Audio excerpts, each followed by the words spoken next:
File മെനുവിൽ close എന്ന് പറയുമ്പോൾ ആക്റ്റീവ് ഫയൽ ക്ലോസ് ആവും. ക്ലോസ് ഓൾ കൊടുത്തു കഴിഞ്ഞാൽ തുറന്നു വെച്ചിരിക്കുന്ന എല്ലാ ഫയലുകളും ഒരേപോലെ ക്ലോസ് ആവും.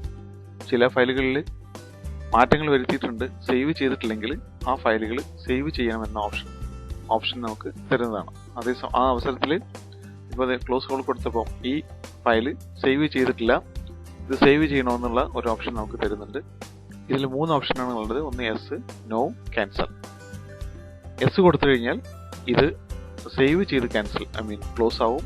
നോ കൊടുത്തു കഴിഞ്ഞാൽ സേവ് ചെയ്യാതെ ക്ലോസ് ആവും. ക്യാൻസൽ ചെയ്ത് കഴിഞ്ഞാൽ നമ്മൾ കൊടുത്ത ആക്ഷൻ ക്ലോസ് ഓൾ ഫയൽസ് എന്നുള്ള ആക്ഷൻ ക്യാൻസൽ ആവും. അപ്പോൾ ഇവിടെ നോ കൊടുക്കുകയാണ്. നോ കൊടുക്കാത്തപ്പോൾ അത് ക്യാൻസലായി. ഇനി ഇതിൽ അടുത്ത ഫയലിലേക്ക് വരുന്നു. ക്യാൻസൽ കൊടുത്തു കഴിഞ്ഞാൽ മൊത്തം ആക്ഷൻ ക്യാൻസലായി. സേവും സേവ് ആസും തമ്മിലുള്ള വ്യത്യാസം. സേവ് എന്ന് പറഞ്ഞാൽ നമ്മളൊരു ഫയൽ സേവ് ചെയ്ത് കഴിഞ്ഞിട്ടുണ്ടെങ്കിൽ, മുൻപ് സേവ് ചെയ്തിട്ടുണ്ടെങ്കിൽ അതേ പേരിൽ തുടർന്നു. അതല്ലെങ്കിൽ ആദ്യമായി സേവ് ചെയ്യുമ്പോൾ സേവ് പേരും ലൊക്കേഷനും കാണിച്ചു കൊടുക്കുക.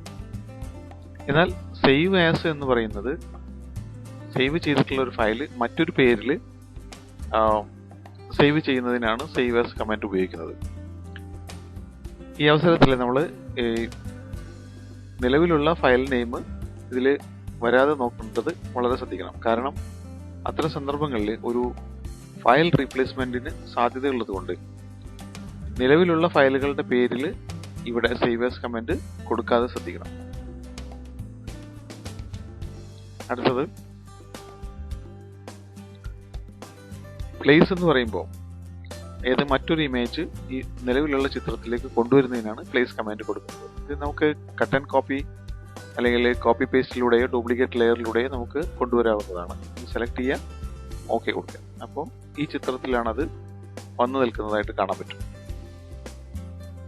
പ്ലേസ് ചെയ്യാം, അപ്പോൾ ഫയലിൽ നമുക്ക് ഈ ചിത്രത്തിൽ വന്നിരിക്കുന്നതായിട്ട് കാണാൻ പറ്റും. ഇതങ്ങനെ ഇങ്ങനെ അല്ലെങ്കിലും കോപ്പി പേസ്റ്റിലൂടെയോ മറ്റും നമുക്ക് ഈ ചിത്രത്തിനെ ഇങ്ങോട്ട് കൊണ്ടുവരാനായിട്ട് സാധിക്കും. റിവർട്ട് എന്ന കമാൻഡ് ഉപയോഗിച്ചുകൊണ്ടാണ് ചിത്രത്തിൽ ആദ്യം മുതലുള്ള അവസ്ഥയിലേക്ക് എത്തുവാനായിട്ട് സഹായിക്കുന്നത്. ഇതിനായിട്ട് ഒരു ചിത്രത്തിൽ വരുത്തിയ മാറ്റങ്ങളെ ആദ്യം മുതലുള്ള അവസ്ഥയിലേക്ക് കൊണ്ടുവരാനുള്ളതാണ് റിവർട്ട്. ഇതിനായിട്ട് നമ്മൾ മുൻപ് സേവ് ചെയ്ത ഫയലിൽ വർക്ക് ചെയ്തതിൽ മാത്രമാണ് വരുന്നത്.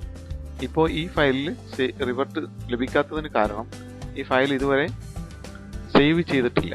അതായത് സേവ് ചെയ്ത ഒരു ഫയൽ, ഒരു ഹിസ്റ്ററി ഉള്ള ഫയൽ ആണ് നമുക്ക് റിവർട്ടിന് ഉപയോഗിക്കാനായിട്ട് സാധിക്കുള്ളൂ. ഇവിടെ നോക്കാം, ഞാനൊരു പുതിയ ഫയൽ തുറക്കാം. ഓപ്പൺ, ഒരു ഫയൽ തുറന്നു. ഇനി നമ്മൾ ഇതിൽ ആവശ്യമായിട്ടുള്ള മാറ്റങ്ങളും മറ്റും വരുത്തുകയാണ്. ആവശ്യമായിട്ടുള്ള എഡിറ്റിംഗ് മറ്റുള്ള എല്ലാം വരുത്തിയതിനു ശേഷം ഫയലിൽ റിവർട്ട് കമാൻഡ് കൊടുത്തു കഴിഞ്ഞാൽ കീബോർഡിൽ F12 പ്രസ് ചെയ്തുകൊണ്ടും ഇത് സാധ്യമാവുന്നതാണ്. റിവർട്ട് കൊടുത്തു കഴിഞ്ഞാൽ ഫയലിൻ്റെ ആദ്യത്തെ രൂപത്തിലേക്ക് ഇത് വരുന്നതാണ്.